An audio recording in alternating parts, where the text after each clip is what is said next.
That was whistled down by the linesman. Luc Robitaille has had another strong season. The guy who said was too slow to play in the National Hockey League. Over 500 career goals. You get him inside the blue line, get him anywhere near the puck, and he can finish it off. 9 goals and 13 assists in just his last 19 games. He's in terrific shape.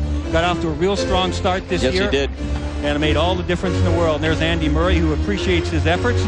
First season behind the bench. The Los Angeles Kings for Andy Murray, and he has done a fine job with these guys too. Everybody since the very first day has known what exactly an Andy Murray play in the early stages. St. Louis has been so hot killing penalties, it gives them a big advantage in the early stages of this game, having just killed this one off with only 1 second to go.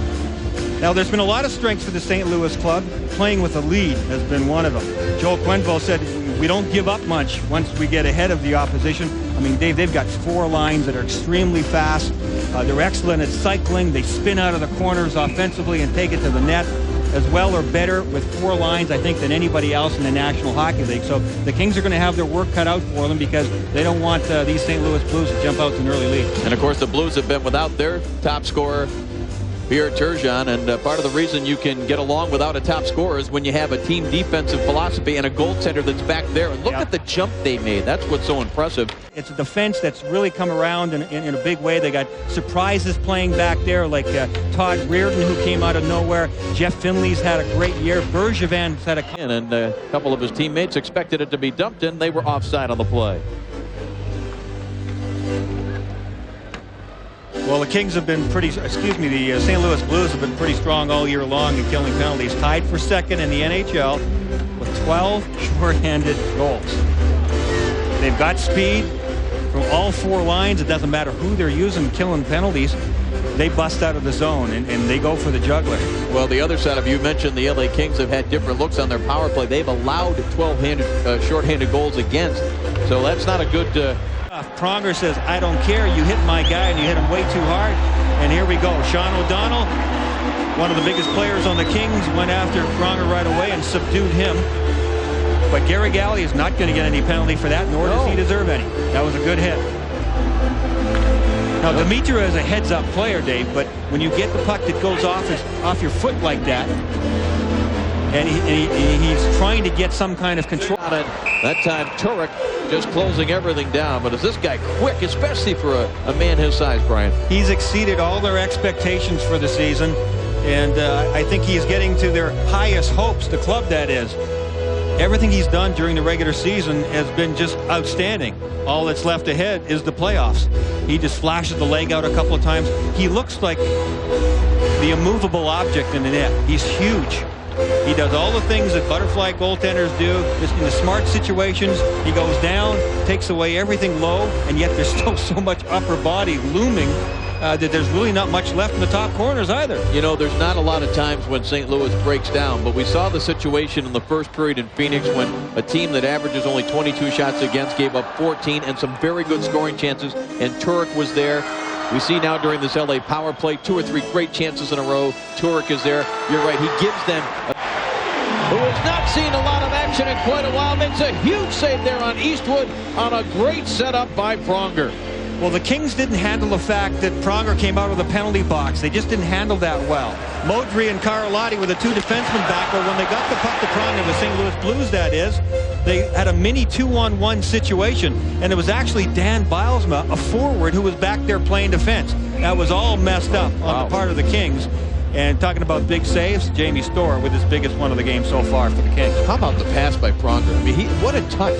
Just threw that very softly on the other side of Bilesma, knowing just put it to that area, and Eastwood's going to get. Let's say that was a 2-line pass that originated inside the Kings blue line. Well, St. Louis goes through the neutral zone with good speed, but Gary Galley did an excellent job in that last play. I think that was Mayers that was driving right, I think, with the puck. He just kind of blew a tire. He was trying to lean in against Gary Galley. He was played very strong. Gary Galley is three purple. He comes over, and he just leans on him, keeps him to the outside. Yeah, there's no trip there, no nothing. Maris is trying to lean in, but Gary Galley had the good lean on him there, cut off his alley to the front of the net. Galley's been around the block. He's got lots of experience. He knows what Maris was trying to do and took it all away from him. Gary Galley started his career with the LA Kings in his 16th season in the National Hockey League. Well, the Kings got running around inside their own zone, and St. Louis is really good at taking advantage. And Ruehle ended up whipping one off the crossbar. But then as the play went down the other end, Dave, St. Louis Blues are so good at knowing when they've got you on edge and you're not feeling good about yourself, right, then they start to throw the speed at you. There's Hecht, and there's Ruehle in behind Rob Blake. Scoops it up. He had the right idea. The puck was rolling. He did the best he could to go up over Jamie Storr, and he did. Just about 1 inch too much. Marty Ruehle, again, those 4 assists, the most by a rookie this year. In fact, over the last 4 seasons, only one other rookie has had 4 assists in a game, and that was Milan Hajduk in March of last season against the LA Kings. In Ruehle's first call-up, there was only 1 game, and he did not play very. Used a sort of whiplash action to get around Gary Galley, and therefore Sean O'Donnell had to come back and do that to him. So O'Donnell's the only one that got a penalty. But as an ex-defenseman, I hate seeing that. Those forwards get away with that kind of stuff all the time. Bartechko just yanked back on Gary Galley, pitchforking him back, propelling himself forward, giving himself the edge, and then it was Sean O'Donnell that had to come to the rescue and had to pull him down. I wasn't sure when I first saw the arm go up that the penalty wasn't, and the net is off behind Roman Turek, and that's why we have the whistle. Well, the Blues have been steaming right along this year without Pierre Turgeon. He's been out for 24 games now. And if you look at their top scores, Turgeon is still in 2nd place on their team. That shows you just how good he was before he got hurt this last time around. But look at the bottom. Their record, 17-4-3 without Turgeon. I mean, you take a guy who's that hot, who's that good, who produced that much for them, take him out for a long period of time, and you don't know exactly how long that time frame is, and then everybody picks up in his absence. And this is what the crowd reacted to, and you saw the blade of the stick of McGinnis got caught in the jersey of Murray as he was trying to bring the stick up and trying to get it out of there. There's been a lot of stick work going on in this game by various players wearing both jersey colors.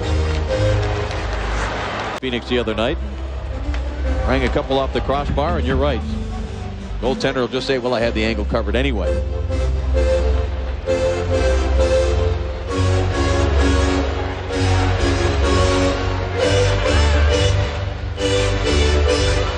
Kansas for the Blues, and Corkum for the Kings will lean over their sticks one more around the boards, and it climbs over the glass and out of play. Pretty good defenseman the other end of the ice too, Rob Blake, who will certainly get consideration for the Norris Trophy as well. People around here in LA who've been watching every game, game in and game out, say that Rob's level of play has actually been higher on average, and he's had more absolutely dominating games this year than he did 2 years ago when he won the Norris Trophy. But when we talked to him before the game, he talked about Chris Pronger, and he said that I think that Pronger probably may get some votes and may very well win MVP. Now, there are a lot of other good candidates out there. Well, a couple of sinister hosts on SportsCenter tonight is Bill Pito and Linda Cohn. Will be hosting SportsCenter immediately following. Give you an update on all the day's action. Not many upsets in the first round of the NCAA tournament, but some great finishes.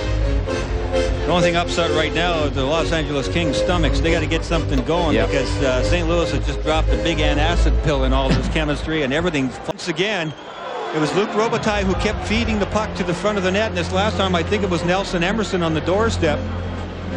Prior to that, it was Glenn Murray going to the net on his knees. And the puck comes out to him. He tries to get up, sees it's there, does get a shot away. Turek is calm, has everything taken away down low.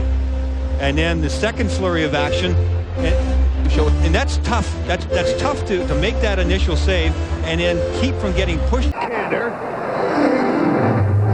Halfie scores down for Los Angeles, breaking a tie for the lead with Ron Lowe and Theo Fleury. Ron Lowe was not happy after they played the Los Angeles Kings last time, even though they were the 7-6 winners. He said our forwards were absolutely awful, just awful. We can't afford to play that way against Los Angeles this time. The matchups will be interesting. I mentioned Palffy takes over now, breaking the tie with Fleury and Bill Guerin. Now the Bruins as well as the top goal scorer in the NHL. Wonder if we'll get that matchup today. Hold on to it. It's really tough to do. Look at that one sneak through. Just barely went by the Southwest Airlines goal cam. Get you a pretty good view of that one. They're going to have to get closer to Blake and take his shot away, which opens up Matthew Schneider on the other side. So it's like pick your poison. But if I'm the New York Rangers, my poison is Schneider, not Blake. Blake, the third leading scoring defenseman in the NHL, and Matthew Schneider's right there. He's tied for 8th in points among defensemen, so a real good offensive unit. A shot off, and the rebound there for a second as Buchberger came together with Pilon, and they will separate. The Rangers are just going to have to play really, really basic hockey here because they can't get a handle on it. The Kings are out there. Every single line, Steve, is moving the puck around like this. They're getting shots to the net. And, I mean, that's the key there. Every line, every guy with a purple jersey on is just throwing pucks at Kirk McLean. And Brian Leetch and his guys, the big guys like Leetch, are going to have to try to get a hold of the puck and control it. There's another guy, Mark Messier. You get the puck on his stick. Mark will try to slow the pace down, hold on to the puck a little bit, and sort of regain some of their team's confidence. There's a good example of the Los Angeles dominance over the last 12-plus minutes. Huge presence out there. And there's Ian LaPerriere. He took an elbowing penalty right against the end wall on Johan Vitahall. Gave him a pretty good lick, ripped the helmet off the whole 9 yards, so he gets 2 for elbowing. Los Angeles has had 4 power plays already. This is the first for the Rangers, and as you see, the Rangers, the #1 power play unit in the NHL. Yeah, he sure has. And it's mostly King players going down in these altercations. The Rangers are angry, and they have right to be. They're angry at themselves, but naturally they got to take it out on the Los Angeles Kings. And guess who's in there stirring things up? 14. What a surprise. Well, at the beginning of the game, Steve, we talked about the fact that Fleury plays his best when everything's upside down and everybody's in everybody's face. Oh, Richie Pilon caught Buchberger looking the other way completely. Those ones really do hurt because he had no idea that Richie Pilon was covered. He took that one from behind. That shakes up your shoulders. I can hear the vertebrae snapping out of position from here. Mentioned Pilon before, and Pilon has really taken over as Brian Leetch's partner over the last 20 games. Keep in mind, Leetch's last real regular partner was Jeff Bukaboom. Yep. Down to the fence! Kelly Buchberger saving a goal right there. National Hockey Night will bring you more outstanding hockey tomorrow night. Every point is so important in the Western Conference.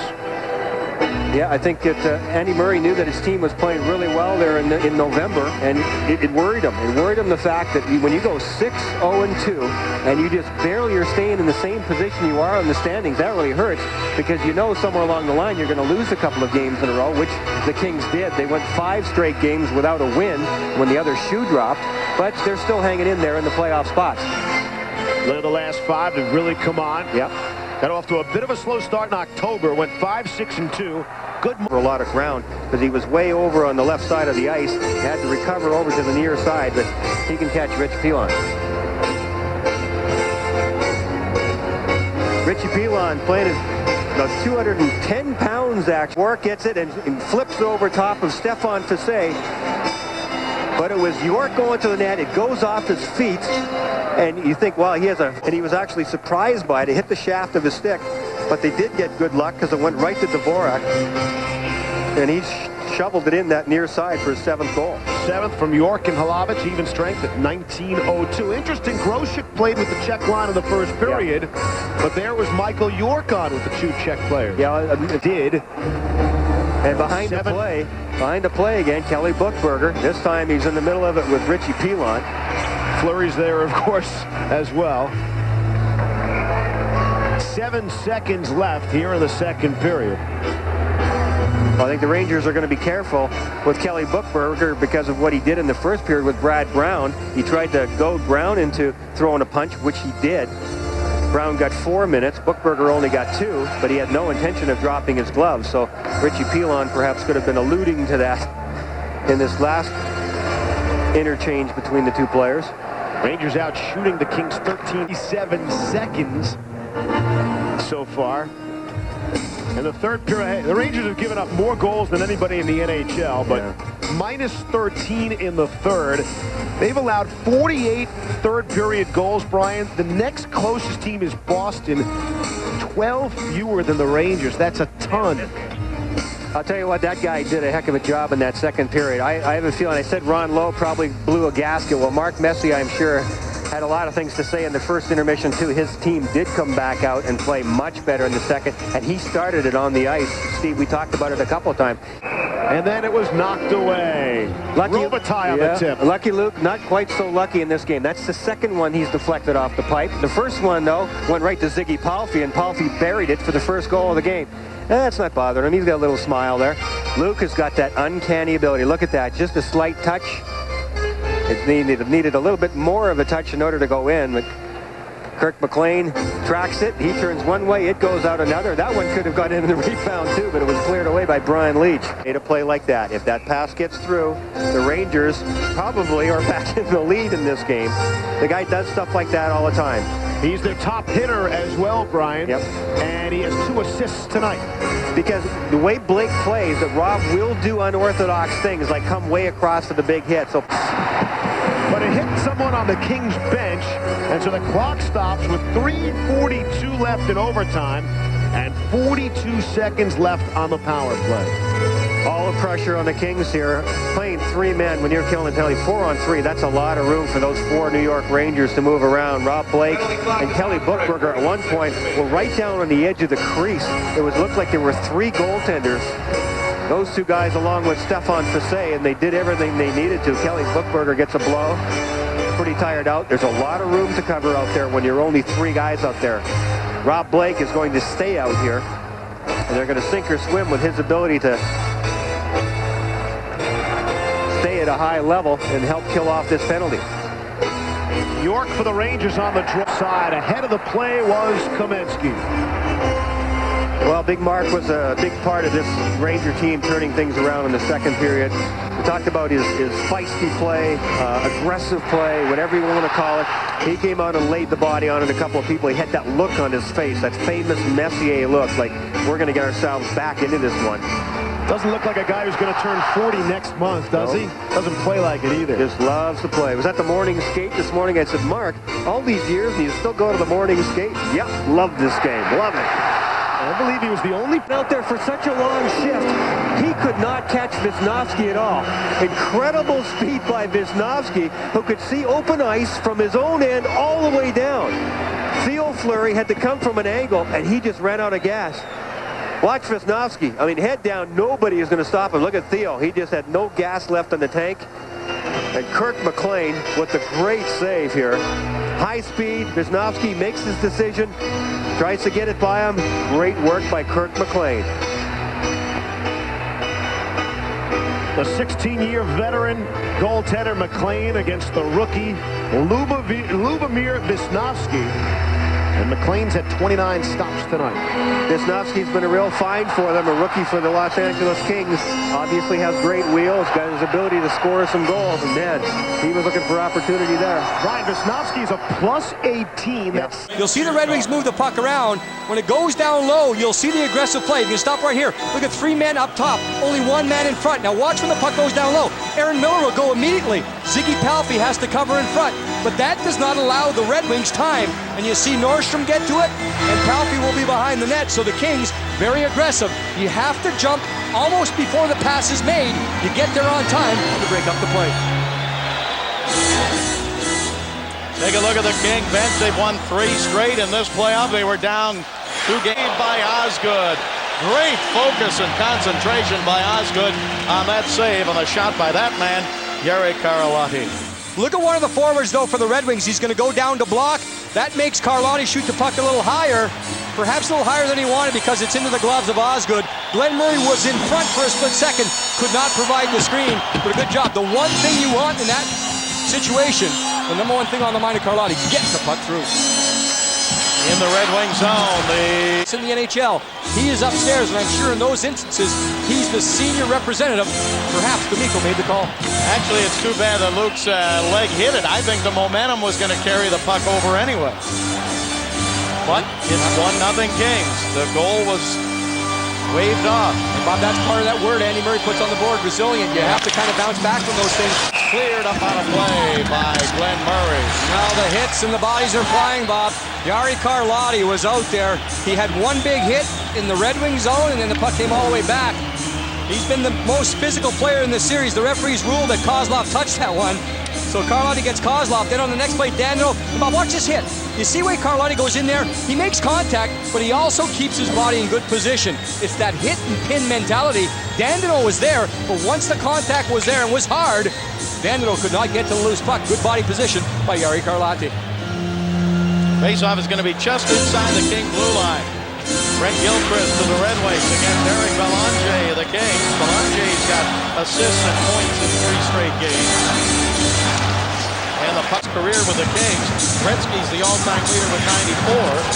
Robitaille second. They're trying to position Steven Remsen into the play. The faceoff is just inside the blue line again. It's the second time here in the last little while. Very rarely you have a puck drop not in a circle. Buchberger working now for the Red Wings. It's more scramble. Scott Thomas played the last 6 seasons in the minors. We said, did you ever think about giving up? Well, I think anytime you're playing hockey at any level, you're being paid relatively well. It's the best job around. You couldn't go and punch the clock 9 to 5 and enjoy what you do on the ice, and that's basically what keeps you going. We're still hockey players deep down, and we just love the game. Prior to this season, he played only 39 NHL games, all with the Buffalo Sabres. His last NHL season before this, Jim, with another good chance. And I couldn't believe Robitaille got as much wood on the shot as he did. It was a hard pass from behind the net. But the Wings have shown their speed, Bob, and it is team speed. Earlier that play by Gilchrist, you mentioned Nordstrom coming in. There he is. He just sprawled out, and he did make it difficult for Gilchrist to break in. You see Matty get kind of caught the wrong way. He'll spin around. Gilchrist will lower his shoulder. You ever gone up for a layup and you think you're going to be blocked, so you kind of go a little harder? Watch this. Gilchrist thinks he's going to get hit. He does, so watch right here. He follows through too hard, and the puck goes into the corner. So good play by Nordstrom to recover on the play. Initially, it looked Gilchrist was going to make it. He feels the contact, feels he has to be extra strong, ends up dumping it in the corner. 37 and 9/10 seconds to go, and they go over to the scorers table, and they may be checking on the clock. Yep. Checking on the time remaining. This building has been so loud that the timekeepers cannot hear the referee's whistle. In fact, Dave Jackson, one of the referees in one game, said, I knew I was blowing my whistle and I couldn't hear it. 40 and 2/10 seconds left to go here in the first period. On the draw of the wing. They're trying to pull Holmstrom off of Matty Nordstrom. And Don Koharski, Bob, the referee, was right there. He whistled with the washout signal. They can still review these things. Video review can be used without the referee calling up. But Koharski was there. Nordstrom was involved with Holmstrom. Both Swedish-born players. Larionov's off to the side. Here's Holmstrom in front. Now the shot comes through. Hits Potvin. He didn't really see it, so it was a screen. Larionov with a whack. And Potvin, here's the referee. Look at his view right here. He's trying to find if that puck is underneath, and you see the washout signal. So Potvin did not see the initial shot. He just saw it the last second to get his arm up. Larionov had the best poke, and there's Holmstrom coming in over top of Matty Nordstrom. What Matty didn't appreciate was the cross-check he picked up right in the back. Goal cam right there shows us that Potvin reaches back with the right arm, gets his entire right arm in front of the goal line. Puck has to go all the way across that goal line. Of course, the Red Wings are still be called here with 16:33 to go in the second period. You know, Palpy was involved on that penalty kill. The Red Wings, Bob, got their shots. They didn't necessarily have the traffic in front to screen Potvin, but the Wings were certainly there looking to pick up loose pucks on rebounds. But that's when players like Miller and Nordstrom got back to protect. Stumpo was out there with Palpy. We've talked about it many times, Bob, in the last month. The big change in the Kings penalty kill happened back in the regular season when they decided to go with more of an offensive player as a style on the penalty kill. It certainly worked for them. They turned it around. The Wings 0 for 2 so far. Face off in the neutral zone. Not get to the red line and take off the pressure. From this point on, this is the Red Wings taking over. A lot of contact in behind. We'll see McCarty just kind of zip out this way right in this position. And again, there is poise here by McCarty. Many times the player will just try and jam it. McCarty didn't do it right there. He held on until he thought he could look, pick a spot, and fire. He gets it on the short side. 2-1 Wings. 2 goals in 2 minutes and 22 seconds. And the Wings trying to tie this series, have now taken the lead in this game 2-1. Well, the Wings are getting a lot of space now as they come across the King blue line. You know, Bob, they're being able to back off the Kings defenseman, so Potvin's been in a situation where he's been facing, when you talk about the momentum, it changed on the penalty against Stu Grimson. You see in the second period, the goals, that's obvious. The shots, 8-3, but the scoring chances, even more of an indication of how things have gone here in the second period. So Grimson went off for that unsportsmanlike conduct. Verbeek ends up getting the power play goal. McCarty comes right back to the next shift. Momentum did change, and the Wings keep going. Again, Bob, it's not the passing style, the possession style that the Wings are known for. It's more dumping in and chasing. Called against the Kings. And the Wings are defending that blue line, Bob. They're standing up. The Kings had speed there on the last attack, but it was Chris Chelios made the play standing up at his own blue line. And obviously, that blue line will become more important as the game goes along. It's a read of a play by a defenseman, though. Chelios was outnumbered, and many times when you're outnumbered, you back off. But he just stood up long enough to chip the puck. That knocked it off stride, and the Kings on the far side of the ice going offside. Kings have been outshot 18-12 in the game. There's Chris Chelios. He hasn't missed the playoffs very often, one time. Now a whistle does blow. And the faceoff will come outside. The Red Wings continue on attack. The Kings had trouble there breaking out on the last shift. So the speed coming back at him. You see Draper, he holds on. Here's the chance by Holmstrom. He misses once, he misses twice, he turns around. He's going to miss the third time. Nordstrom helps out, and finally Ian LePerriere. So those broken plays continue to hurt the Kings tonight. The Kings had control, Bob, on that breakout. They were weaving, trying to get in position. I think a couple Kings win the draw. Belanger taking the draw for the Kings. I don't know if the Kings were able to make their way in front to screen. We'll see it right here. Carlotti will take the puck to the middle. Look at Scott Thomas. He's trying to find the front, and Osgood just looks one. Wow. Good play by the goaltender. He had to look to his right to get around Scott Thomas, and the puck was going to the left. You see Carlotti in the fundamental right there. The shot is high. You got to get it through. Osgood makes a save. Anytime it's up around the gloves, you've got to hold on for the faceoff. Again, a faceoff in the Red Wing zone. Belanger against Fedorov. He gets hit hard by Holmstrom. Well, the attendance again tonight, 18,478 for the third time. It ties the largest crowd ever to see a hockey game in California. And Bob, we touched on it in the second intermission. We'll see if the Kings can get that speed they generated on the outside. Again, the initial speed is not the danger because the Wings will want to keep the puck on the outside. But I think that's the type of game the Kings have to go to here. It's keep the puck going forward, keep it going forward. If you get slowed down to wait for someone to get open, the play may break up. And Osgood made the save. Well, Eric Belanger, Bob. He started this play off with just a devastating hit on Darren McCarty. Part of the hit by Belanger has to do with speed, momentum, but also body positioning. You know exactly where to angle. Here it is right here. Angle, boom. There's the hit. Now from that point on, the Kings get possession, and you'll see Belanger take it back. Watch Luke Robitaille. I think someone gets a piece of it there. And McCarty comes back to clear out Luke Robitaille. That's the way it's played. Luke Robitaille looking for any type of screen, deflection. Yes, he did get a piece, but the right pad of Osgood makes a save, and he holds on for the faceoff. Fans rising to their feet again for this face-off in the Red Wing zone. Robitaille gets a rest on the bench. Stumple, Palby, Denmarsh up front for the Kings. Aaron Miller and Matthew Schneider back at the blue line. 2-2 the score. 3:05 to go in regulation. And the Red Wings covered. So the Kings get what they want. Their top offensive unit on the ice. They get the puck to the net, and Palby about 6 inches away from putting it into the net. 26.3. Now they put a little more time back on the clock. 26.3 left in regulation. Face-off in the Detroit zone. Game tied at 2. Stumple, Palby, Denmarsh up front for the Kings. Aaron Miller and Schneider back.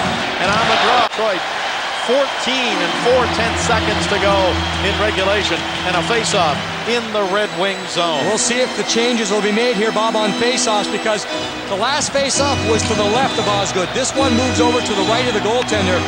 Fedorov looks like he's going to take the draw no matter which side it's on.